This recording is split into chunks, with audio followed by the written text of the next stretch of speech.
I'm Craig Kenneth, a relationship coach and a psychotherapist. Every relationship is different, and every breakup is different. Work with me, and you'll get professional help on your situation. Just click on the link in the description below, or go to my website, askcraig.net.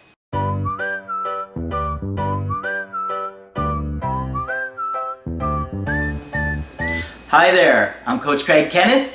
Hi there, I'm Coach Margaret. And today we're going to be talking about can no contact backfire?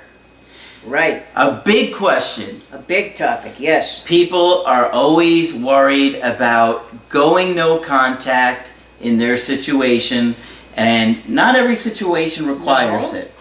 But let me start off by explaining what I mean by no contact. Okay, I think because that's there's helpful. Tons of different ways that people try and preach it. Some of them are very ambivalent and don't make a lot of sense. Yes, we know one of them. We know a lot more than one. But, okay, so when I explain to go no contact, what I mean is that you no longer reach out to that person. You're not going to ignore them. Right. You're not going to like anything on their social media. Right. You're not going to text message them or try and get in touch with them for any reason. You're going to basically move on with your life and leave them alone because they've ended that relationship with you. That was their decision, and you want to respect it. I was going to say, you're respecting what they asked you for. Mm-hmm. Yeah. So, I simply just teach, don't reach out.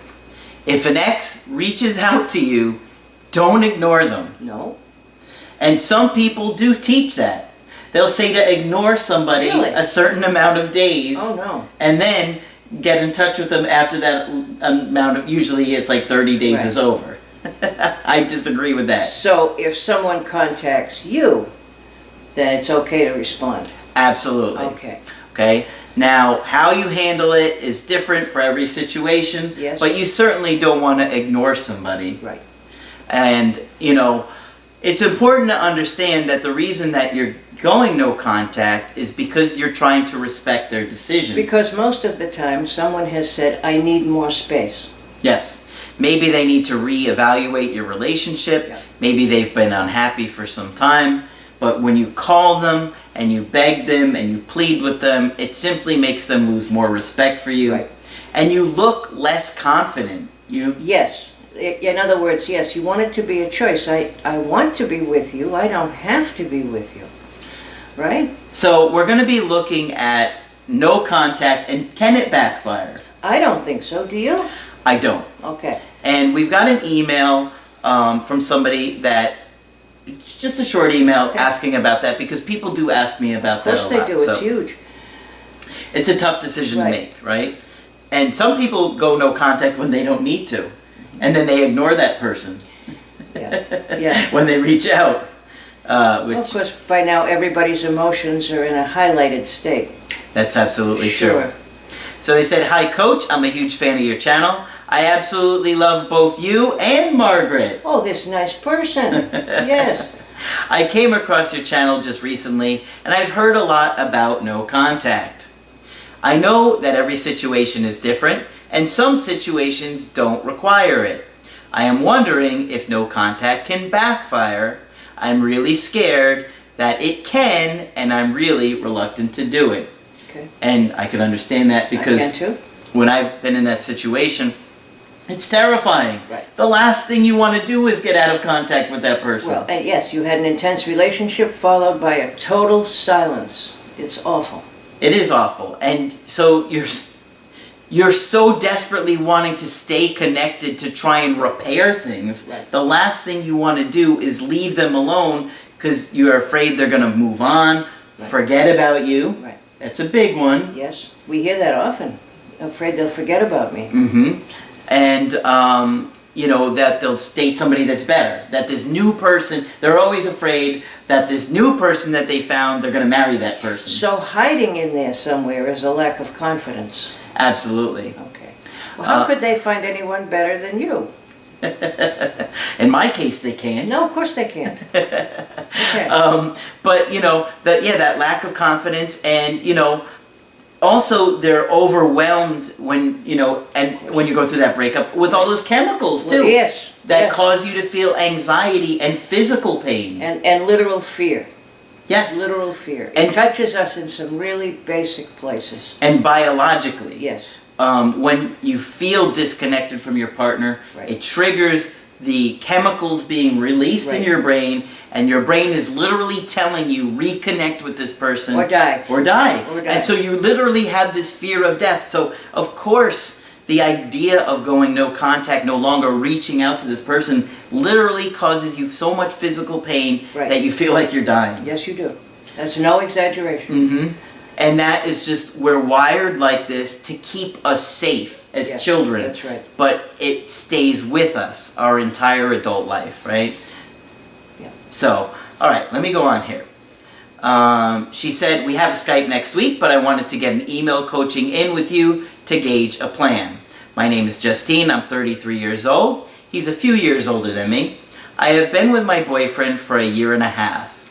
In the summer, it felt like we weren't clicking anymore. We started arguing. His home life was difficult. His mother and father got divorced when he was in elementary school. He said it was really hard on him, and he doesn't want it to happen to his kids. He's afraid that things between us are starting to go bad. He says that we don't have as much fun anymore, and we aren't as intimate as much. He said his biggest concern is that if we get married and have kids, that we will start to argue more. That the stress and pressure of having kids will cause us to grow further apart. So he thinks it's his fault that his parents divorced. Maybe on some level. Somewhere in there that is. Okay. Oh yeah, you're right. Yeah. And the other thing, that's a good insight there. The other thing is that his mindset of, if we continue to do this, we're going to wind up getting divorced. His fear, he's almost going to cause it to happen. Yes.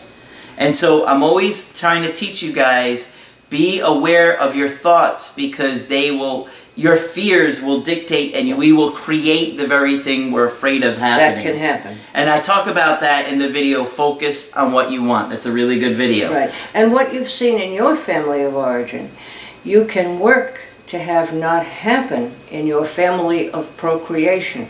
In other words, this doesn't have to happen. He can plan, he can do things, he can change things, so he won't repeat his parents' history. That's right. But he's got to focus on what he wants to happen and Yes. not what he's he doesn't afraid want of to happen. happening. Exactly. Because when you focus on what you're afraid of happening, Yes. that's exactly what you cause. It's like Right. when they say when you're about to wreck the car, you always look at the pole, and then you wind up driving into the pole. Yes. I mean, Yeah, that does happen. I've seen like pictures of like a highway there that there's only one pole for like miles. So you look at and that that's pole. the very thing that you hit, Right.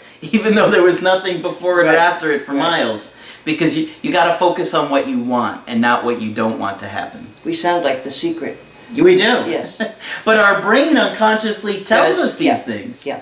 And so, if he's afraid of all these things happening, Oh boy. now he's literally causing that to happen, Yes. right? And his fear of, oh my God, we're going to grow further apart, he's actually causing them to grow further apart. All right. So he said he wants to be more sure about me before we move forward. He wants to be more certain that if we get married and have kids, that we have what it takes to make it work. See, that's a better attitude. To have to focus on, what... It sounded like he felt like he had no control over it before. This sounds like, yeah, they can work together to... Uh-huh.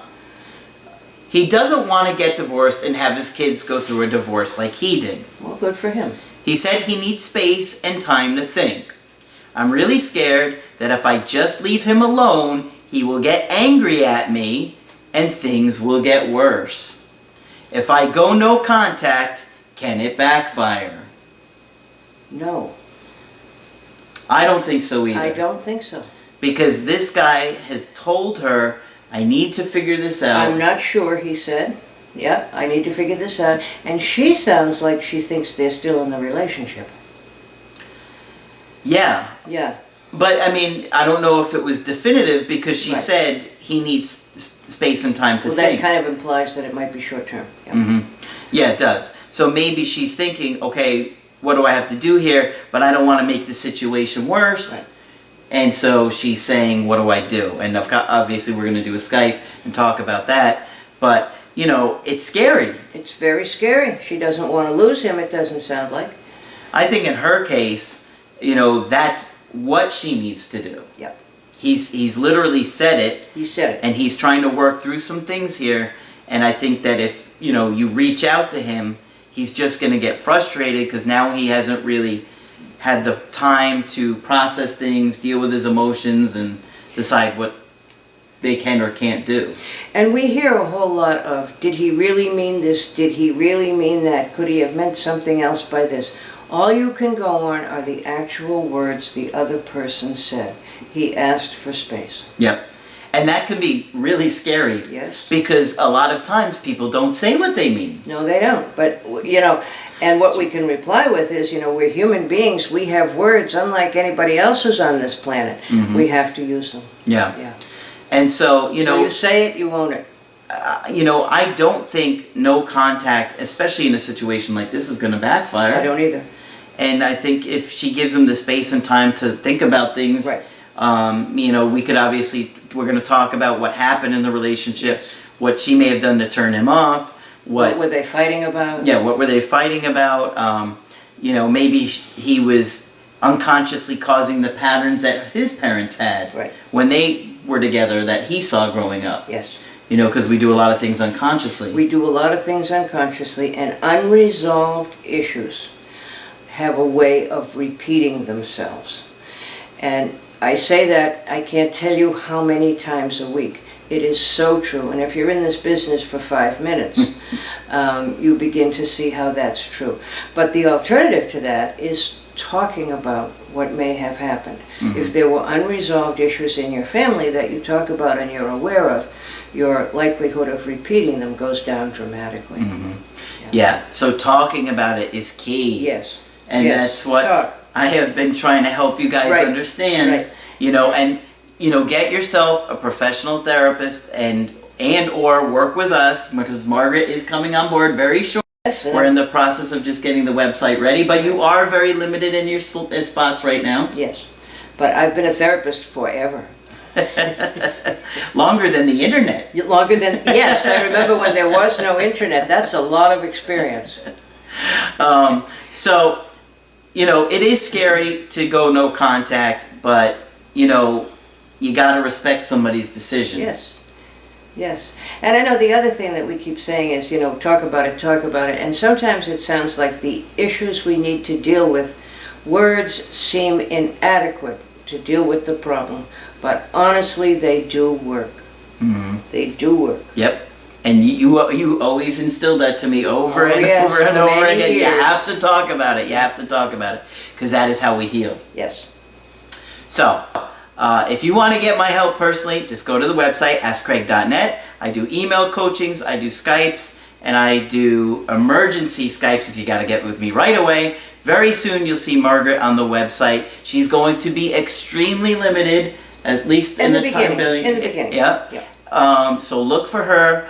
And the top of the page, it'll say, you'll just see Margaret, and then there'll be a little thing that you could click on for her to talk with her and set up a Skype with her. I'm going to help Margaret with the process, so it'll be me who emails you once you sign up, and we give you the instructions, and then you're going to... You can schedule with me. Well, yes, it's going to be a link to your calendar, okay. Where Margaret will get the information, but I will be assisting Margaret in getting right. you to her. Since she's still trying to learn Skype. You will get it straight. But we'll get her straightened out. So in the beginning we might have a little bit of... Well, there may be a hitch or two. A glitch, isn't that it? But we'll figure it out. I know much more about therapy than Skype. All right, but that's it for this video. We will talk with you soon.